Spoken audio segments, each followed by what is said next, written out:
दंडवत हो. पुणे सत्संगाच्या आजच्या या सत्रामध्ये आपण उद्धरण प्रकरण या वचनाची, या प्रकरणाची 12 पासून पुढची वचनं जी आहेत ती आपण श्रवण चिंतन करणार आहोत. या आधीच्या वचनांमध्ये आपल्याला परमेश्वर अवतार कसा घेतात, कशा प्रकारे व्यक्त होतात, अव्यक्त कसे होते हे आपल्याला पूर्वी प्रकरणामध्ये सांगितलेलं आहे. आणि त्याच्यामध्ये सावेव साकार होऊन अवतरे हे जे काय सांगितलेले आहेत 2-3 पदं, त्याचं विश्लेषण उद्धरण या प्रकरणामध्ये स्वामींनी केलेलं आहे. कशा प्रकारे परमेश्वर व्यक्त होतात. आणि पुढचा प्रश्न एक येतो की परमेश्वर व्यक्त होऊन काय करतात, तर सकळ जीवांना ज्ञान देतात. कर्मभूमी स्थिता मनुष्य देह युक्ता, म्हणजे कर्म निष्पत्तीचं जे काय हे देह आहे ते मनुष्य देह आहे. जसं आपण बघितलं की अनेक देह या सृष्टीमध्ये आहेत. गवताचं देह आहे, झाडाचं आहे, किडामुंगींचं आहे, प्राण्यांचं आहे, पक्षींचं देह आहे आणि मनुष्याचं देह आहे. सगळ्यात महत्त्वाचं जे आहे ते मनुष्य देह जो आहे हा सगळ्यात विशेष कर्मफळ आहे. कारण की या कर्मफळामध्ये कर्माची निष्पत्ती पण होते आणि कर्म भोगावे पण लागतात. आणि इतर जी कर्मफळं आहेत त्याच्यामध्ये कर्माची निष्पत्ती होत नाही, फक्त कर्म भोगायचे आहेत त्याच्यामध्ये. आणि म्हणून मनुष्य देह हे सगळ्यात महत्त्वाचं असं कर्मफळ आहे. परमेश्वराला जर का ज्ञान द्यायचं असेल तर परमेश्वरसुद्धा मनुष्य देहामध्ये येऊनच ज्ञान देतात. आणि मनुष्य देहामध्ये जो जीव आहे त्यालाच ज्ञान देतात. परमेश्वर इतर जे जीव आहेत त्यांना ज्ञान देऊ शकत नाहीत. दिलं तरी त्यांना ते प्रणवणार नाही किंवा त्याचा काही उपयोग होणार नाही. मनुष्य असा व्यक्ती आहे की ज्याला ज्ञान दिल्या जाऊ शकतं, ज्याला ज्ञान होऊ शकतं आणि त्याचं तो आचरणसुद्धा तो करू शकतो. तसं इतर देहातले, इतर कर्मफळातले जे कोणी जीव आहेत त्यांना ज्ञान झालं तरी ते आचरण हा प्रकार ते करू शकत नाहीत. म्हणून मनुष्य देहयुक्ता म्हणजे मनुष्य देहामध्ये असलेल्या जीवांना परमेश्वर ज्ञान देतात. इथपर्यंत आपण श्रवण चिंतन केलेलं होतं. आजच्या सत्रामध्ये आपण प्रेमिया भक्त जे आहेत, इथे जरी आम्हाला सांगितलं की परमेश्वर ज्ञान देतात तरी ज्ञानापाशी प्रेम उत्तम असं स्वामींनी सांगितलेलं आहे. ज्ञान हे माहितीपुरतं आहे किंवा ज्ञान झाल्यानंतर माणूस काय होतो, एक तर सावध होतो आणि ज्ञान झाल्यानंतर माणूस थोडासा स्वतःला काय करत असतो की आचरण एक तर करत असतो आणि नाही घडलं आचरण तर त्याच्यामध्ये पण तो काहीतरी प्रसव मोडणं, हे मोडणं, ते मोडणं, याच्यामध्ये माणूस स्वतःला ॲडजस्ट करतो. म्हणजे ज्ञानी हा जो आहे तो व्यवस्था त्याला लक्षात, म्हणजे व्यवस्थापन जो आहे तो व्यवस्थितपणे करू शकतो. एखादी विधी घडला तर विधी करताना व्यवस्थापन चांगलं तो करू शकतो की एखादा विधी नाही घडला तर त्याचा पण विषय व्यवस्था तो ज्ञानी हा करू शकतो. ज्ञान हे शब्दरूप जेव्हा असतं तेव्हा ते वेगळं असतं आणि जे आचरणरूप ज्ञान आहे ते एक वेगळं आहे. म्हणून ते सांगितलं की ज्ञान जाणे तो जाणता नव्हे, क्रिया करी तो जाणता. ज्ञान जाणे, नुसतं शब्दरूपी ज्ञान जाणे, तो व्यक्ती म्हणजे तो असतो ना की दोष घडला तरी हरकत नाही, आपण प्रसव मोडून घ्या नंतर, म्हणजे हे ॲडजस्टमेंट आहे, हे शब्दरूप ज्ञान आहे. आचरणरूप ज्ञान जे आहे तो दोष घडूच देत नाही, तो प्रसव वाढवूच देत नाही, म्हणजे हे आचरणरूप ज्ञान आहे. तर हा फरक त्याच्यामध्ये येतो. आणि भक्त जे आहेत, भक्त हे ज्ञानियापेक्षा काही पावलं पुढे आहेत. कारण की ज्ञानिया जे आहेत आणि प्रेमिया जे आहेत यांच्या दोघांच्याही आवडीमध्ये खूपसा फरक पडतो. भक्ताकडे जी आवडी आहे ती ज्ञानियाकडे आपल्याला एकदम कमी बघायला मिळेल, किंवा ज्ञानियाकडे जी आवडी आहे ती प्रेमियाच्या एक अंशासारखी असावी. खूप क्वचित ज्ञानी असे बघायला मिळतात की ज्यांची अपार आवडी आहे. जसं आमचे भटोबास आहेत, स्वामींविषयी इतकी अपार आवडी होती त्यांना की त्याचं जे म्हणतात ना की त्या सुखा परिमाण कवणीची नेणे, जेव्हा सकाळी स्वामी त्यांना उठवायचे, स्पर्श करायचे, तेव्हा तसंच त्यांच्या आवडीचं जे प्रमाण आहे याच्याबद्दल जर का स्वामी बोलले असते तर स्वामींनी हेच वाक्य बोललं असतं की त्यांच्या आवडीचं प्रमाण कवणीची नेणे, जे दिसत नाही आहे. म्हणजे जेव्हा स्वामी आहेत तेव्हा ते आपल्याला तसं ते लीळेमध्ये त्या प्रकारे दिसत नाही, पण स्वामींनी विजय केल्यानंतर जी काही परिस्थिती झाली म्हणजे ते देह ठेवणार होते, त्यांचा देह सोडणार होते इथपर्यंत हे क्वचित ज्ञानियाच्या बाबतीमध्ये बघायला मिळतं. आणि म्हणून ज्ञानियाची जी आवडी आहे त्याच्यापेक्षा कैक पटीने भक्ताची आवडी आहे.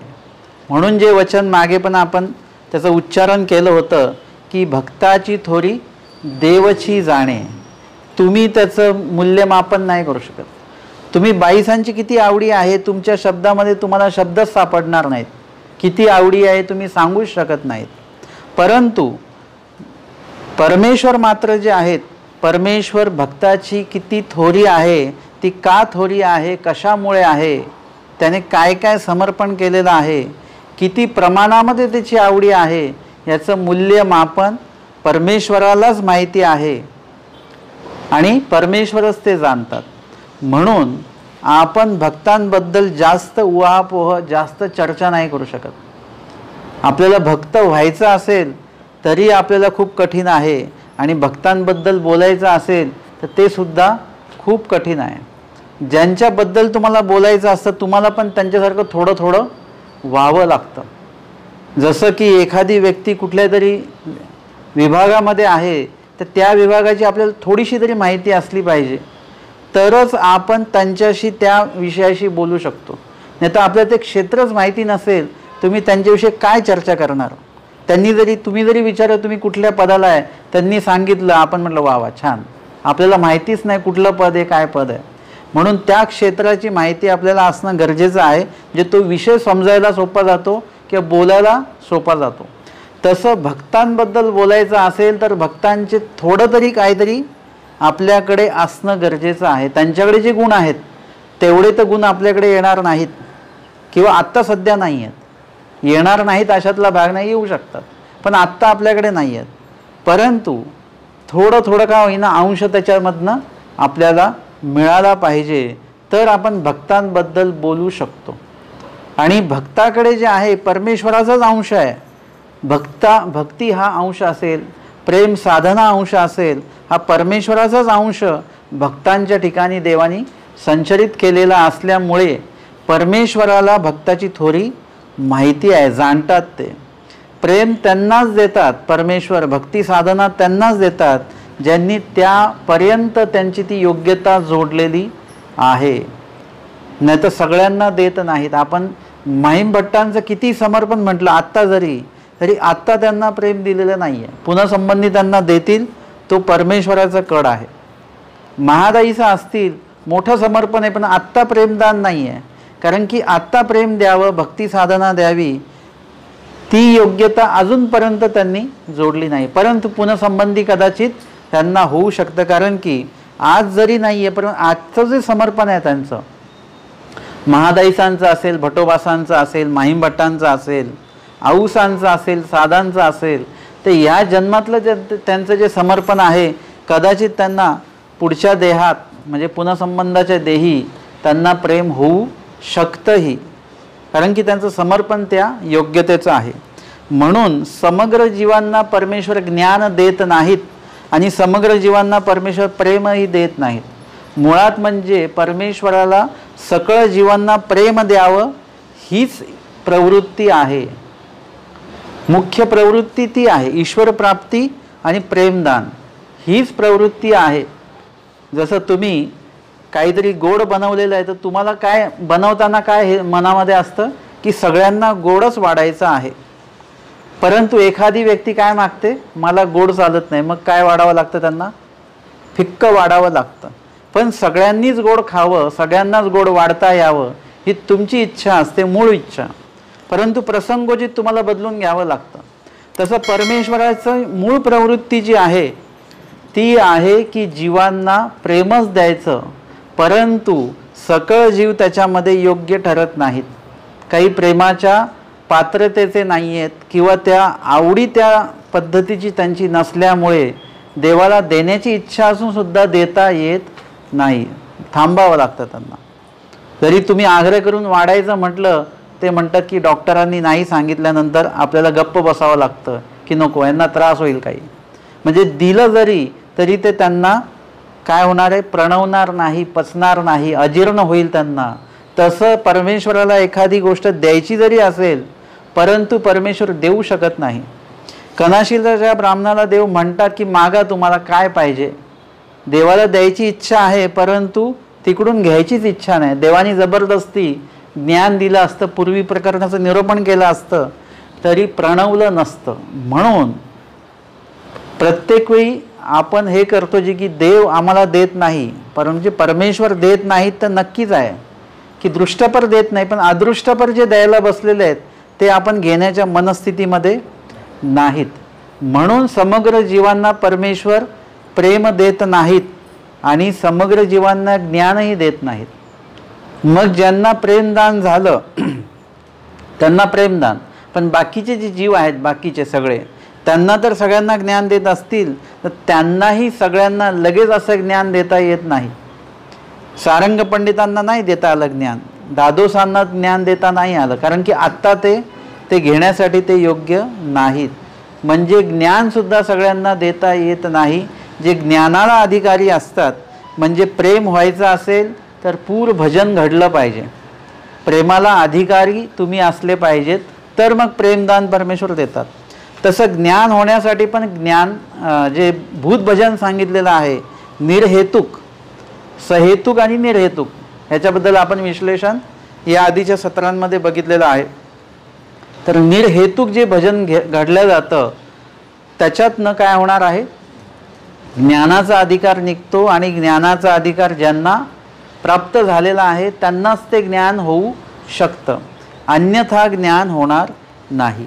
आणि तुमची जर का तळमळ आहे आणि तुम्हाला ज्ञानाधिकार घडलेला नसेल, पण जर का तळमळ आहे, इच्छा आहे, तर परमेश्वर तुमच्या तळमळीचं आणि त्याचं दुःखाचं मूल्यमापन करून तुम्हाला ते भूतभजन निर्हेतुक क्रिया तुम्हाला परमेश्वर घडवतील आणि तुम्हाला ज्ञान देतील. तुमची तळमळ अजून चांगली असेल तर परमेश्वर तुम्हाला पूरभजन घडवतील, प्रेमाधिकार घडवतील आणि पुढच्या कुठल्या तरी देही तुम्हाला प्रेमदानही देतील. म्हणजे सगळं व्यवस्थापन आहे. फक्त कमी कुठे पडतो, आपण कमी पडतो, परमेश्वर कुठेच कमी पडत नाही. परमेश्वर एवढे भरभरून आहेत, भरभरून देणारे आहेत, फक्त घेण्यामध्येच आपण काय होतो, कमी पडतो. आपण ज्यांच्याकडे जातो ते वाढायला कमी पडतात का, ते तर भरपूर वाढतात, अजून घ्या अजून घ्या. कमी कोण पडतं, खाणारे जे आहेत ते म्हणतात नको नको बस. म्हणजे घेणारा जो आहे तो प्रत्येक ठिकाणी कमी पडतो. आणि म्हणून इथे सांगितलेलं आहे की समग्र जीवांना परमेश्वर ज्ञानच देतात असं नाही, तर एका प्रेम संचरती, एका म्हणजे जे पूर भजनाधिकारी जीव आहेत त्यांना, जे भूत भजनाधिकारी जीव आहेत त्यांना ज्ञान देतात.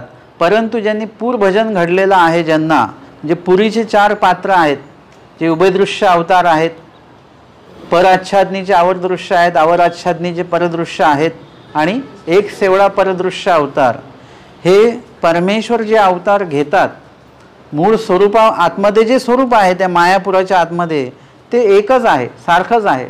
फक्त शक्तीचा स्वीकार परमेश्वर जे आहेत ते म्हणजे शक्तीचा स्वीकार पण सारखाच असतो. फक्त कुठली शक्ती कार्यरूप ठेवायची, कुठली आच्छादायची आहे आणि त्यानुसार त्या जीवाला काय घडणार आहे हे नियमामध्ये ठेवलेलं आहे. ते अर्थातच म्हणजे कुठल्याही अवताराकडनं कुठलंही दान दिल्या जाऊ शकतं, परंतु परमेश्वराने काय केलेलं आहे, एक नियमावली आखलेली आहे की हे असं, हे असं. इथे भजन घडलं तर भूत भजन घडेल, तिथे भजन घडलं तर पूर भजन घडेल. हे परमेश्वराने एक नियमावलीमध्ये ते ठेवलेलं आहे. आणि म्हणून भूत भजनाची एकूण 21 पात्र सांगितलेली आहेत आणि पूर भजनाची 4च पात्र सांगितलेली आहेत. म्हणजे 4 परमेश्वर अवतार जे आहेत 4 प्रकारचे, तर त्यांच्या ठिकाणी म्हणजे आमच्या स्वामींच्या ठिकाणी किंवा पाचही अवतार जे आहेत त्यांच्या ठिकाणी जर का निर्हेतुक भोजन घडलं तर काय होईल? पूर भजनाधिकार घडेल, कारण की ते पुरीचे पात्र आहेत सगळे. आणि त्यांच्या ठिकाणी जर का भजन घडलं निर्हेतुक, सहेतुक जर का घडलं, जर का सारंग पंडितांनी निर्हेतुक भजन दिलं असतं स्वामींना तर त्यांना पूर भजनाधिकार घडला असता. म्हणून आपल्याला कसं घडलं पाहिजे? सहेतुक की निर्हेतुक? निर्हेतुक घडलं पाहिजे, परंतु निर्हेतुक क्रिया करण्याची वाहो आत्तापासून ठेवलं पाहिजे ना आपल्याला. म्हणजे आम्हाला ते एक मामाजींनी सांगितलं की तुम्ही लहानपणापासून एक वजन उचलत असाल, हळूहळू त्याच्यात वजनामध्ये वाढ करत असाल थोडी थोडी थोडी, तर तुम्ही मोठं होऊन पाहिजे तेवढं वजन उचलू शकता, कारण की ती लहानपणापासून तुम्हाला ते थोडं वजन उचलायची ती सवय आहे. म्हणजे तुम्हाला भविष्यात काय करायचं आहे त्याची सुरुवात तुम्हाला आत्ता करावी लागते. आधीच्या काळात असं होतं की 10वी नंतर काय करायचं, 10वी नंतर ठरायचं. आता तसं नाही, सिनियर KG पासून ठरतं आता की काय बनवायचं आहे, याला काय करायचं आहे. ते शाळा पण त्याला हे करतात, ऑब्झर्व करतात त्या मुलामध्ये कुठले गुण आहेत, काय आहे, तो काय करू शकतो, हे लहानपणापासून ठरतं हे. आणि नंतर मग त्याला त्या गोष्टींचं काय केलं जातं, तशा गोष्टी त्याच्या समोर आणल्या जातात, त्याला त्याच्यामध्ये इन्व्हॉल्व केल्या जातं आणि मग पुढे जाऊन तो तसा होतो. म्हणजे हे काय आहे की तुम्हाला जे व्हायचं आहे त्याची सुरुवात तुम्हाला आत्तापासून करावी लागेल, थोडी करावी लागेल. जसं ते सांगतात की बाबा कारल्याचा रस प्या, तर ते एकदम एक ग्लास पिता का तुम्ही? तुम्हाला काय करावं लागतं? थोडं प्यावं लागतं. 2 घोट पिलं की म्हणजे एकदम वमनसारखं होतं, ते मळमळून जातं सगळं. पण हळूहळू ती सवय केली की एक दिवस असा येतो की 1 ग्लास रस तुम्ही सहजपणे पिऊ शकता. सवय केली की सगळ्या गोष्टी होतात. म्हणून थोडी सगळ्याच गोष्टींची सवय केल्या गेली पाहिजे. तर आता आपल्याला जर का निर्हेतुक भजन घडावं असं जर का आपल्याला वाटत असेल तर आपल्याला काय करावं लागेल? आत्तापासून निर्हेतुक क्रिया कराव्या लागतील. सहेतुक क्रिया तर आपल्या चालूच आहेत की हे झालं की मग पंगत घालू, हे झालं की मग उटी करू, ते झालं की मग स्मरण करू. म्हणजे हे सहेतुक क्रिया झालेल्या आहेत. निर्हेतुक क्रिया ज्या आहेत त्याचा वाहो जर का आजपासून आपण ठेवला तर हळूहळू प्रत्येक क्रिया तुमची निर्हेतुक परमेश्वर करवून घेतील. तुम्हाला निर्हेतुक क्रिया करण्याचा वाहो असला पाहिजे, इच्छा असली पाहिजे, तळमळ असली पाहिजे की देवा माझ्याकडनं निर्हेतुकच क्रिया करून घ्या. असं सकाळच्या 3 ते 6च्या स्मरणामध्ये तुम्ही देवाला मनापासून विनंती केली पाहिजे आणि सहेतुक क्रिया आपण स्वतःच टाळली पाहिजे. असं कधीच म्हणायचं नाही की देवा माझं हे काम झालं की मी अमक्या स्थानाला उटी करेन किंवा अमकं काम झालं तर मग मी पंगत घालेन. अशा सहेतुक क्रिया आपण करायच्या नाहीत आणि साधू संतांना सहेतुक क्रियेचं भोजन खाऊ घालायचं नाही. त्याच्यामुळे भोजन घालणाऱ्याला पण दोष लागतो आणि खाणाऱ्याला सुद्धा मळीनत्व येतं. तुम्ही जर का सहेतुक मला काही खाऊ घातलं तर त्याचं मळीनत्व मला सुद्धा येत असतं बरं का. आम्हाला पण असं वाटतं की ते अमक्यांची पंगत खाल्ली आणि म्हणजे तसं नसतं, परंतु असं वाटतं की 2-3 दिवसापासून स्मरणच होऊन नाही राहिलं बरोबर, सकाळी जाग येत नाही आहे बरोबर, का होतं. मग आम्ही थोडंसं विचार करतो की म्हणजे कुठलं ते अन्न खाल्लं का आपण, कुठे म्हणजे नपाळताच्या ठिकाणी गेलो का आपण. म्हणजे हे सगळं आम्हाला परत सर्च करावं लागतं, बघावं लागतं, चिंतन करावं लागतं आणि मग लक्षात येतं की कदाचित त्या दिवसापासून झालं असावं. म्हणजे तुम्ही सहेतुक क्रिया केल्याने परमेश्वराच्या प्रवृत्तीच्या विरोधात तुम्ही क्रिया करता, सहेतुक क्रिया करताय, ते एक दोष आहे. तुम्ही सहेतुक क्रियेचं अन्न समोरच्याला खाऊ घालता तो एक दोष आहे. त्याला मळीनत्व आल्यामुळे त्यांचा जो विधी ठाकतो तो हा तिसरा एक दोष आहे. म्हणजे आपण कितीतरी दोषांना निमित्त ठरतो. म्हणून हीच क्रिया आहे जी आज तुम्ही क्रिया करत आहात, तीच क्रिया सहेतुक न करता निर्हेतुक केली तर त्याचं कितीतरी तुम्हाला फायदा होतो. जसं की तुम्ही घरामध्ये पैसे साठवले तर काय होतं, त्याचं व्याज मिळतं का तुम्हाला? तेच पैसे आहेत इथे घरात साठवण्यापेक्षा तुम्ही काय करा, ते कुठेतरी बँकेमध्ये टाकले, बँकेत तुम्ही ठेवले तर त्याचं तुम्हाला व्याज मिळतं. म्हणजे किती फरक पडतो लगेच. द्रव्य तेच आहे, सेवच ठेवायचं आहे, परंतु इथे न ठेवता तिथे. तशाच पद्धतीने जर का तुम्ही क्रिया करतच आहात, लोक कितीतरी खर्च करतात, कितीतरी म्हणजे जास्त महागाचे पदार्थ लोक पंक्तीला ठेवतात, सगळं करतात, परंतु क्रिया असते ती कशी सहेतुक असते. त्याच्यामुळे ती क्रिया पाहिजे तशी तुमची उपयोगी जात नाही. तीच जर का क्रिया निर्हेतुक आहे आणि चटणी भाकरीच आहे, कुठेच महागडे पदार्थ आहे, पण निर्हेतुक क्रिया आहे, तर तीच क्रिया तुम्हाला बहुमूल्य लाभ प्राप्त करून देऊ शकते. म्हणजे आता तुम्ही दुपारी 12-1 वाजता तुम्ही किती फिरलात, पेक्षा तुम्ही जर का सकाळी जर का फिरलात 6 वाजता म्हणा, तर ते जास्त लाभदायक. दिवसभरात तुम्ही किती धावपळ करता ते महत्त्वाचं नाही आहे, तर सकाळी तुम्ही चालताय हे जास्त महत्त्वाचं आहे. म्हणजे चालणं तेच आहे, फक्त वेळेचा आणि काळाचा बदल झाला की त्याच्या लाभामध्ये लगेच बदल होतो. तसं क्रिया तीच आहे, पण तुमची सहेतुक आणि निर्हेतुक असा जर का बदल केला तर तीच क्रिया आपली सारंग पंडितांसारखी वाया जाऊ शकते, किंवा तीच क्रिया आपली उपयोगीसुद्धा जाऊ शकते. त्याच्याने भूतभजन, पूरभजन, नादी गोष्टी याच्यातनं घडू शकतात.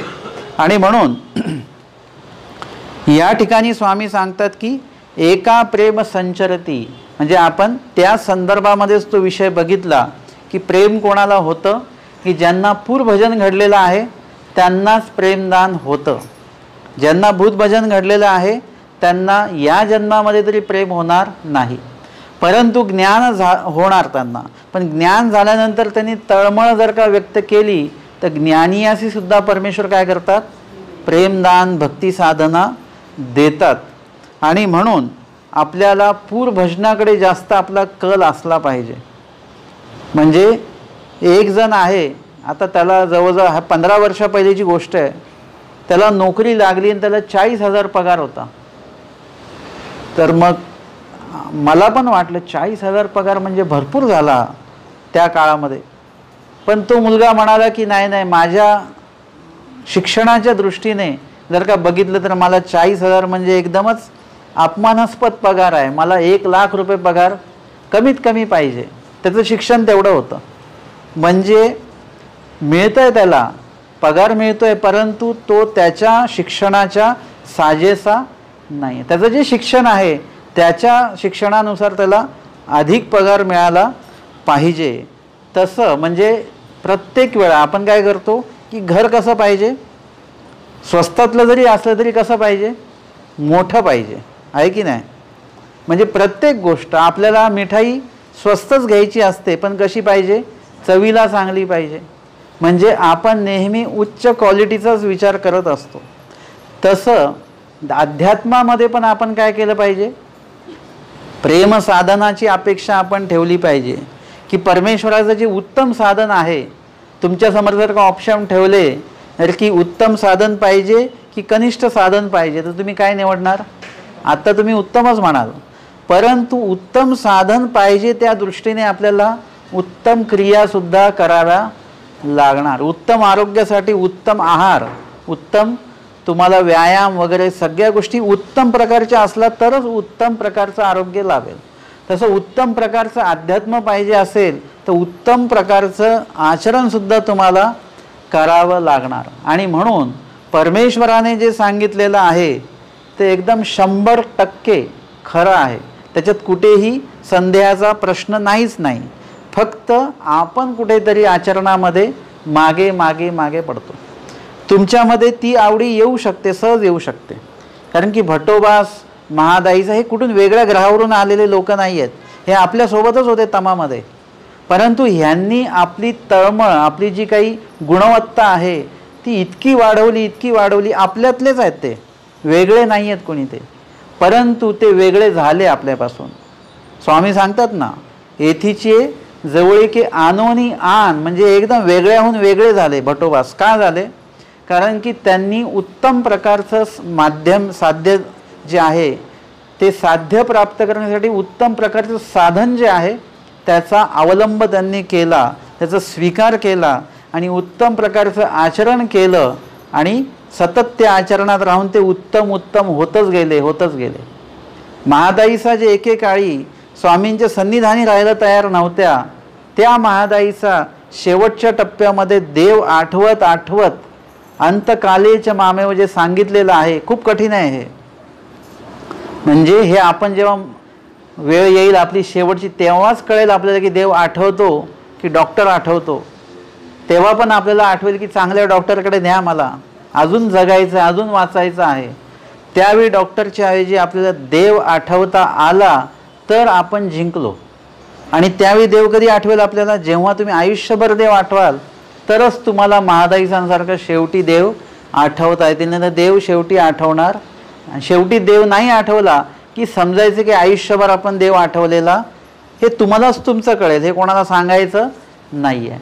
आणि म्हणून उत्तमाती उत्तम साधन जे मिळवण्यासाठी, साध्य मिळवण्यासाठी उत्तम असं साधन आहे प्रेम साधन, त्याचंच आपण काय ठेवला पाहिजे? अपेक्षा ठेवली पाहिजे. सकाळी 3 ते 6 तुम्हाला देवाचं जे जे काही येत नाही, स्मरण तुम्हाला साधत नाही, वचनपाठ होत नाहीत, ज्ञान श्रवण तुम्हाला होत नाही, लक्षात राहत नाहीत, तुम्हाला सेवादास्य पाहिजे ते मिळत नाही, या सगळ्यासाठी एकच माध्यम आहे, सकाळी 3 ते 6चं स्मरण. आणि त्या स्मरणामध्ये देवाकडे तळमळीपूर्वक हे मागा आणि पूर्ण दिवसभराच्या आणि आयुष्यभराच्या कार्यातनं सहेतुक क्रिया ही वजा करून टाका.